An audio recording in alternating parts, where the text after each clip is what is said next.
നമസ്കാരം, സമയം മലയാളം ഹെൽത്ത് ടോക്സിലേക്ക് സ്വാഗതം. കഴിഞ്ഞ ദിവസം ഹെൽത്ത് ടോക്സിൽ നമ്മൾ കിഡ്നി ഫെയിലിയറിനെ കുറിച്ച് സംസാരിച്ചു.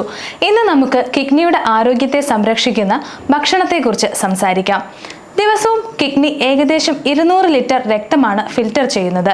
നമ്മുടെ ശരീരത്തെ ആരോഗ്യത്തോടെ നിലനിർത്തുന്നതിൽ വലിയൊരു പങ്ക് കിഡ്നി വഹിക്കുന്നുണ്ട്. കിഡ്നിയുടെ പ്രവർത്തനങ്ങളെ പിന്തുണയ്ക്കുന്നതിന് ശരിയായ ഭക്ഷണങ്ങൾ നിർബന്ധമായും കഴിക്കണം. കിഡ്നിയുടെ ആരോഗ്യം സംരക്ഷിക്കുന്നതിനുള്ള മികച്ച ഭക്ഷണങ്ങൾ ഏതൊക്കെയാണെന്ന് നമുക്ക് നോക്കാം. കിഡ്നികൾ നമ്മുടെ ശരീരത്തിലെ മാലിന്യങ്ങൾ നീക്കം ചെയ്യുകയും ദ്രാവക സന്തുലിതാവസ്ഥ നിലനിർത്തുകയും രക്തസമ്മർദ്ദം കുറയ്ക്കുകയും ചെയ്യുന്നുണ്ട്. ഇന്ത്യയിൽ ഇന്ന് പ്രമേഹവും ബിപിയും ഉള്ള ആളുകളുടെ നിരക്ക് വർദ്ധിച്ചു വരികയാണ്. ഇത് രണ്ടും കിഡ്നിയുടെ പ്രവർത്തനത്തെ പ്രതികൂലമായി ബാധിക്കുന്നവയാണ്. അതുകൊണ്ട് തന്നെ നമുക്ക് കിഡ്നിയുടെ പ്രവർത്തനത്തെ നല്ല രീതിയിൽ നിലനിർത്തുന്ന കുറച്ച് ഭക്ഷണങ്ങൾ ഏതൊക്കെയാണെന്ന് നോക്കാം. ഒന്നാമത്തേത് ബെറീസ് ആണ്. ബ്ലൂബെറി, സ്ട്രോബെറി, കാൻബെറി, ചുവന്ന മുന്തിരി എന്നിവ ആന്റി ഓക്സിഡന്റുകൾ, വിറ്റാമിനുകൾ, നാരുകൾ എന്നിവയാൽ നിറഞ്ഞിരിക്കുന്നവയാണ്. ഇത് കഴിക്കുന്നതിലൂടെ കിഡ്നി രോഗികളിൽ ഉണ്ടാക്കുന്ന വീക്കം കുറയ്ക്കാനും വൃക്കകളുടെ പ്രവർത്തനത്തെ നല്ല രീതിയിൽ മുന്നോട്ട് കൊണ്ടുവരാനും സാധിക്കും.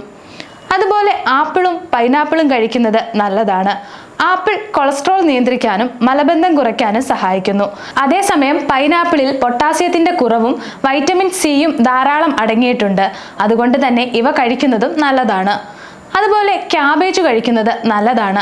ഇവ വിറ്റാമിനുകളാൽ സമ്പന്നമാണ്, പക്ഷേ പൊട്ടാസ്യം കുറവാണ്. അതുപോലെ കോളിഫ്ലവറും ബെൽ പെപ്പറും കഴിക്കുന്നത് നല്ലതാണ്. ഉരുളക്കിഴങ്ങിന് പകരമായി കോളിഫ്ലവർ ഉപയോഗിക്കാൻ സാധിക്കും. അതുപോലെ ബെൽ പെപ്പറിൽ വിറ്റാമിൻ സിയും പൊട്ടാസ്യവും അടങ്ങിയിട്ടുണ്ട്. കൂടാതെ ഇത് ഭക്ഷണത്തിന് രുചിയും നൽകുന്നുണ്ട്. സാൽമൺ പോലുള്ള കൊഴുപ്പുള്ള മത്സ്യങ്ങൾ ഒമേഗ 3 ഫാറ്റി ആസിഡുകളുടെ മികച്ച ഉറവിടങ്ങളാണ്. അവ വീക്കം കുറയ്ക്കുകയും വൃക്ക തകരാറുകളിൽ നിന്ന് സംരക്ഷിക്കാനും സഹായിക്കും. ഒമേഗ അടങ്ങിയ ഭക്ഷണങ്ങൾ പതിവായി കഴിക്കുന്നത് വൃക്കരോഗമുള്ള രോഗികളിൽ പ്രോട്ടീനൂറിയ കുറയ്ക്കുമെന്നാണ് പഠനങ്ങൾ തെളിയിച്ചിട്ടുള്ളത്. ഉയർന്ന നിലവാരമുള്ള പ്രോട്ടീന്റെ നല്ല ഉറവിടം കൂടിയാണ് സാൽമൺ. കൂടാതെ ഹൃദയം, തലച്ചോറ്, കണ്ണുകൾ, വീക്കം, നിങ്ങളുടെ മൊത്തത്തിലുള്ള ആരോഗ്യം എന്നിവയ്ക്കും ഇത് ഗുണം ചെയ്യും.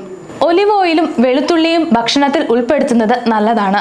സംസ്കരിച്ച ഭക്ഷണങ്ങൾക്കും ഉപ്പിട്ട മസാലകൾക്കും പകരം ഇത് ഉപയോഗിക്കുന്നത് കൊണ്ട് നിങ്ങളുടെ കിഡ്നിയുടെ ആരോഗ്യത്തെ സംരക്ഷിക്കാൻ സാധിക്കും. അതുപോലെ നിങ്ങളുടെ ഭക്ഷണക്രമത്തിൽ ലീൻ പ്രോട്ടീനുകൾ ഉൾപ്പെടുത്താൻ ശ്രമിക്കണം. അതുപോലെ ധാന്യങ്ങൾ കഴിക്കുന്നത്, ഉപ്പില്ലാത്ത നട്ട്സ് കഴിക്കുന്നതൊക്കെ നല്ലതാണ്. ഞാൻ മുകളിൽ ലീൻ പ്രോട്ടീനുകളെ കുറിച്ച് പറഞ്ഞിരുന്നു. ഇത് എങ്ങനെയാണ് കിഡ്നിയുടെ ആരോഗ്യത്തെ സംരക്ഷിക്കുന്നതെന്നും സാധാരണ പ്രോട്ടീനുകളിൽ നിന്നും ഇത് എങ്ങനെയാണ് വ്യത്യസ്തപ്പെടുന്നതെന്നും നോക്കാം. ഉയർന്ന അളവിൽ പ്രോട്ടീൻ നൽകുന്നതും താരതമ്യേന കുറഞ്ഞ അളവിൽ കൊഴുപ്പടങ്ങിയതുമായ ഭക്ഷണങ്ങളെയാണ് ലീൻ പ്രോട്ടീൻ എന്ന് പറയുന്നത്. ഇത് ഉയർന്ന കൊഴുപ്പ് പ്രോട്ടീനുകളുമായി താരതമ്യപ്പെടുത്തുമ്പോൾ ഇവയിൽ കലോറി കുറവാണ്. തൊലിയില്ലാത്ത ചിക്കൻ ബ്രസ്റ്റ്, വെളുത്ത മാംസമുള്ള മത്സ്യങ്ങൾ, മുട്ടയുടെ വെള്ള, കൊഴുപ്പ് കുറഞ്ഞ പാൽ ഉൽപ്പന്നങ്ങൾ, പയറുവർഗ്ഗങ്ങൾ എന്നിവയിൽ ഇത് സാധാരണയായി കാണപ്പെടാറുണ്ട്. ഇത് കിഡ്നിയുടെ പ്രവർത്തനത്തെ എങ്ങനെയാണ് സഹായിക്കുന്നത്? ആരോഗ്യകരമായ വൃക്കകളുടെ പ്രവർത്തനത്തിന് ലീൻ പ്രോട്ടീനുകൾ കഴിക്കുന്നത് ഗുണം ചെയ്യും. പ്രത്യേകിച്ച് നിങ്ങൾക്ക് വൃക്ക സംബന്ധമായ പ്രശ്നങ്ങൾ, പ്രമേഹം അല്ലെങ്കിൽ ഉയർന്ന BP എന്നിവ ഉണ്ടെങ്കിൽ. കൊഴുപ്പ് കൂടുതലുള്ള പ്രോട്ടീനുകളെ അപേക്ഷിച്ച് ലീൻ പ്രോട്ടീനുകൾ യൂറിയ, അമോണിയ പോലുള്ള കുറഞ്ഞ മാലിന്യം ഉൽപ്പാദിപ്പിക്കുന്നു. ഇത് കിഡ്നിക്ക് വേഗത്തിൽ മാലിന്യങ്ങളെ ഫിൽറ്റർ ചെയ്യാൻ സഹായിക്കും. അതുപോലെ ലീൻ പ്രോട്ടീനുകളിൽ ഫോസ്ഫറസിന്റെ അളവ് കുറവാണ്. വൃക്കയുടെ പ്രവർത്തനം ദുർബലമാണെങ്കിൽ വളരെയധികം ഫോസ്ഫറസ് അടിഞ്ഞുകൂടാൻ സാധ്യതയുണ്ട്. ലീൻ പ്രോട്ടീനുകൾ ഈ അപകട സാധ്യത നിയന്ത്രിക്കാൻ സഹായിക്കുന്നു. സമയം മലയാളം വാർത്തകൾ ഇനി ടൈംസ് ഓഫ് ഇന്ത്യ സൂപ്പർ ആപ്പിലും. ഇതിനായി പ്ലേ സ്റ്റോറിൽ നിന്നോ ആപ്പ് സ്റ്റോറിൽ നിന്നോ times of India app install ചെയ്യൂ. മലയാളം ഭാഷ തിരഞ്ഞെടുക്കൂ. വാർത്തകൾ ആസ്വദിക്കാം, എല്ലാം ഇനി സമയത്തിൽ.